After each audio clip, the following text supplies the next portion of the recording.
Hey guys, welcome to another Read Aloud with me. I hope you're doing well. And I want to read you today a story. It's one of my favorites, and it's because it's by my favorite author. And actually one of my favorite people in the whole world. As you know, you know how we have someone that we admire, we have an idol, and I'm going to show you who that person is. And I think my students are going to recognize her. So here's her picture. Oh, who is it? It's Miss Bernadette Peters, that's right. And I know that we've learned that she was on Broadway, but also she is an author. And she wrote this book called Stella and Charlie, Friends Forever, written by Bernadette Peters and paintings by Liz Murphy. Okay, here we go. There's our title page. Stella lived in an apartment in New York City with her best friend Kramer. One day he was gone, and Stella was alone. Stella didn't want to play with her toys. She refused her favorite meatballs. But worst of all, she did not want to dance anymore. Oh yes, Stella was a dancing dog. She just waited by the door for her friend to come back. But Kramer was not coming home. Stella's mom wanted to find her a new friend, so she decided she would adopt another dog. She looked at many pictures of dogs who needed homes. She checked out dogs at animal shelters, but she couldn't find just the right friend for Stella. Finally, she heard about a little brown dog who was found in a garbage dumpster.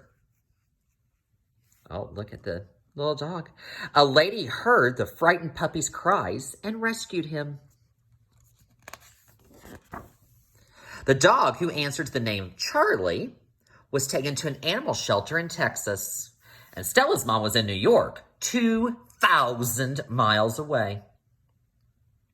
But because her dog really needed a friend, Stella's mom decided it might be worth driving to Texas to meet Charlie. She waved goodbye to Stella, and off she went. When Stella's mom met Charlie, he wrapped himself around her as if to say, "Yes, I have been waiting for you." Charlie looked at her with his big black eyes. She talked to him, and he listened. She sang to him, and he sang back. Yes, this little dog could actually sing. What a perfect match for Stella. And so, Charlie was adopted. Off they went on a 3-day road trip, all the way from Texas through Oklahoma, Missouri, Illinois, Indiana, Ohio, Pennsylvania, New York. Here comes Charlie.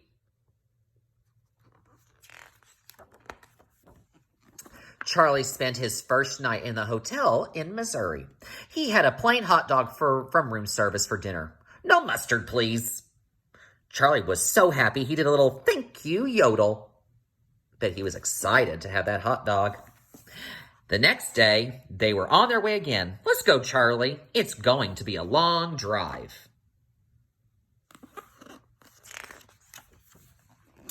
They sang as they drove through Missouri on their way to Indiana.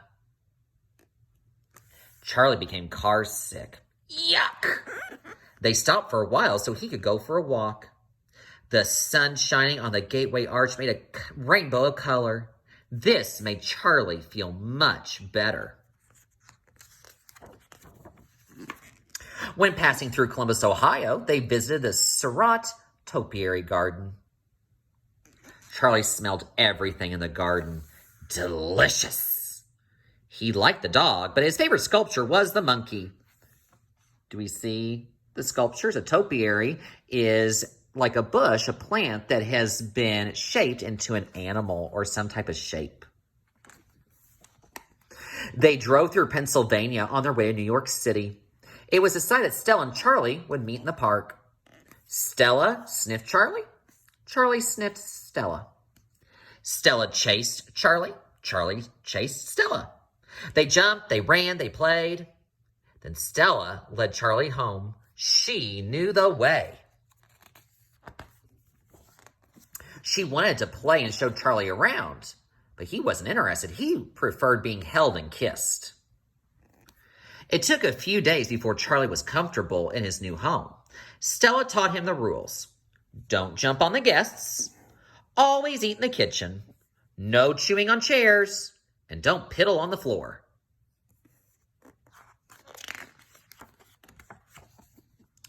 After a few weeks, Stella realized Charlie was playing with her toys and sleeping in her bed and hugging her mom and licking her bowl, sometimes even before she had finished eating.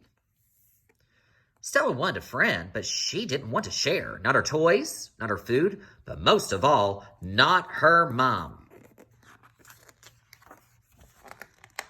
One day at the park, a bumblebee stung Stella on the nose. Ouch! When Stella came home, she went right to her bed. Charlie came over and licked the sore spot on her nose. You know what? It made it feel better.